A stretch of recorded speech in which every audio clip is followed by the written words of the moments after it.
Good morning leaders. Good morning. నా పేరు ఎంతమంది తెలుసు?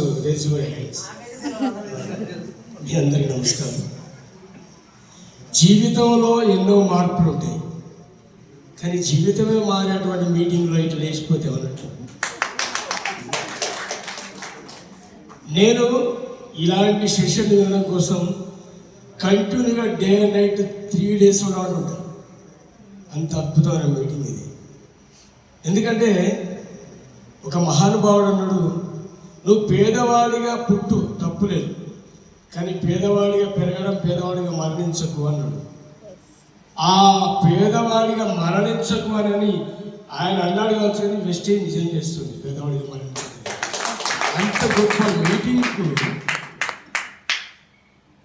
చాలామంది సారు చాలా అద్భుతమైన స్పీచ్ నాకు అంత విన్నా, ప్రతిదీ వింటే ఎప్పుడు వెస్టేజ్ మీటింగ్కి వచ్చి విందా ఉన్నప్పుడల్లా నేను ఫ్రీ కూడా వచ్చేస్తాను.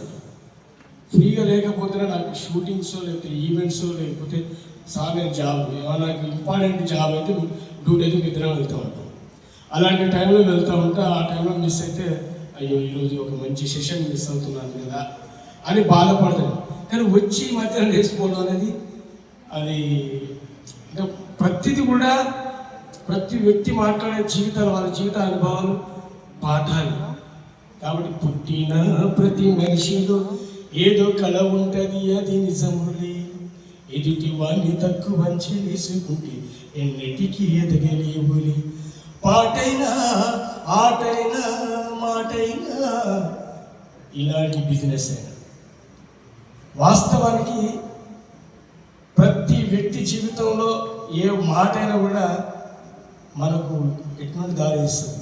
సార్ చెప్పిండు, వెదురు చెట్టు తన ఏర్లను 2 సంవత్సరాల పాటు వేర్లను అందిపుచ్చుకొని అంటే స్ట్రాంగ్ చేసుకుంటూ 3వ సంవత్సరాలు మొలకెత్తి ఆరోగ్యంగా పెరుగుతాయి అన్నట్టు నాకు అప్పుడు అనిపించింది. మా మిస్సెస్ ఆమె యూనివర్సిటీ ర్యాంకర్, మా పెళ్ళై 18 సంవత్సరాలు, ఒక్క 10 వయసుల పని కూడా పంపరాను.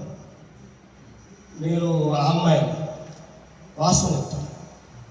నాకేమనిపించేయండి, ఆమె జాబ్కి పోతే ఈమె పోతుంది, పొద్దున వాళ్ళు రమ్మన్న టైం పోవాలి, వాళ్ళు వదిలేసిన టైంకి రావాలి.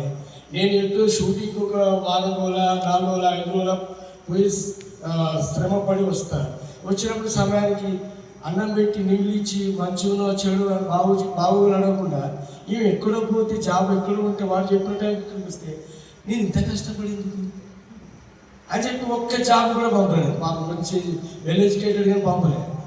కానీ నా జీవితంలో అత్యంత నా ప్రాణమిత్రుడు అంటే బాగా ఆయన వచ్చి మీ ఇద్దరం దాదాపు ఇప్పటి కాదు 27 సంవత్సరాల నుండి మేము ఫ్రెండ్స్ ఇద్దరం. కళారంగం ఉంటే మా పరిచయం, అలాగే మేము బంధువులు, చాలా మా ప్రాణం. బాగా నువ్వు నేనైనా సరే ఎవరైనా సరే శాశ్వతం కాదు. ఇప్పుడు నువ్వు ఖచ్చితంగా నువ్వు ఒక పని చేసుకుంటూ మా చెల్లెలను సాగుతాను, పిల్లలను సాగుతున్నావు, కానీ బయటికి వెళ్ళకుండా ఎవరికి ఏదో ప్రమాదం ఎట్లుండొచ్చో తెలియదు. నీకు ఏమైనా అయితే చేయలే పరిస్థితి ఏంటి, సమాజం బయటికి వెళ్ళేది, ఒక పని చేయలేదు, ఆమెదే అలవాటు పడింది, అది కరెక్ట్ కాదు బాగా. సరే నీ సమయానికి నీకు తగ్గట్టుగా ఒకరి మీద ఆంక్షలు లేకుండా ఒక బిజినెస్ ఉంది, అది చేసుకుంటే బాగుంటుంది. నేను చేస్తా ఉన్నా, నా సొంత చెల్లె కాబట్టి నేను చూసుకుంటాను. ఆయన మీద భరోసా సరే పోరాడు. ఈమె వెళ్ళాక తెలిసి నాకు వెస్టేజ్ ఎంత గొప్ప అద్భుతమైనటువంటి బిజినెస్ అనేది. దాని తర్వాత నేను కూడా ఇంక్లూడింగ్ మీ ఏంటంటే నేను దాదాపు కారు నేను నా జీవితంలో నేను ఎంత గ్రౌండ్ స్థాయి వచ్చి నేను అనుకున్న కోరికలన్నీ నేను అతి తక్కువ టైంలో పెళ్లి చేసుకున్నాను. నాకు 2 పిల్లలు, వాళ్ళు మంచిగా వెళ్ళిగా బాగా చదువుకుంటున్నారు. నేను కారు తీసుకున్నా, ఇల్లు కట్టుకున్నా, ఒక 15-16 కంట్రీస్ తిరిగినా, నేను చిప్పకూడు తిన్నా, హైఫైగా తిన్నా, అన్ని జీవితాల్లో నేను ఇంత చూడాల్సిన అంత చూశాను. కానీ ఇంకా జీవితం అది యాడ్ వస్తుంది. మనం అనుకున్న డ్రీమ్స్ నెరవేరేటువంటి విధానంలో ఇంకా ఉంది. ఆర్థిక వ్యవస్థ ఎలా ఉంటుందంటే నీ కాడ ఇది లేకపోతే నీ పక్కన ఉన్న భార్య మీద వదిలిపెడితే తల్లి కూడా పట్టచ్చు. కడుపులో నన్ను కన్న తల్లి కూడా, నన్ను పాలిచ్చి సాకినటువంటి గొప్ప తల్లి కూడా ఏం చేస్తుంటే, నా దగ్గర లేకపోతే ఏముంటుంది, ఇంకో కొడుకున్నాడు, వాడు కొద్ది గొప్ప కలిగినాడు, వాడి కలిగాను పోయి తల దాచుకుంటాను, నన్ను విసర్జిస్తుంది.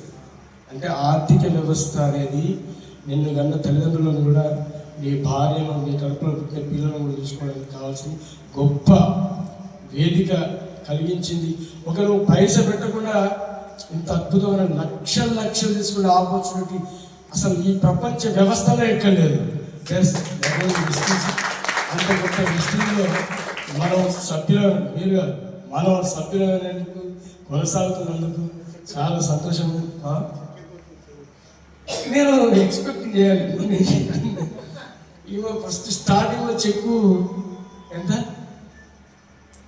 199, తర్వాత చెక్ వచ్చి 11,000 వచ్చింది. తర్వాత 25,000 వచ్చింది. 35,500.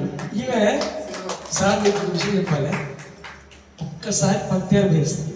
నేను స్కూల్లో టీచర్ చేసి ఒక్కరోజు 10 3 రోజులు జ్వరం వచ్చి పడుతుంది. నాకు ఇక పనికి పంపబుద్ధి కాదు. ఏదైనా నేను డే నైట్ కష్టపడి సాగుతుంది అనుకుని ఆ 3 రోజుల ఖర్చు డబల్ అయింది. ఈమెను ఇంకే పనికి పోలేదు సార్. 18 ఏళ్ళ చరిత్రలో నేనే కష్టపడి చేసిన. ఈమె నిన్న అకౌంట్ ఓపెన్ చేసిన బ్యాలెన్స్ ఎంత తెలుసా? దృష్టి ఎంత 1,00,000 పైన ఉన్నాయి సార్.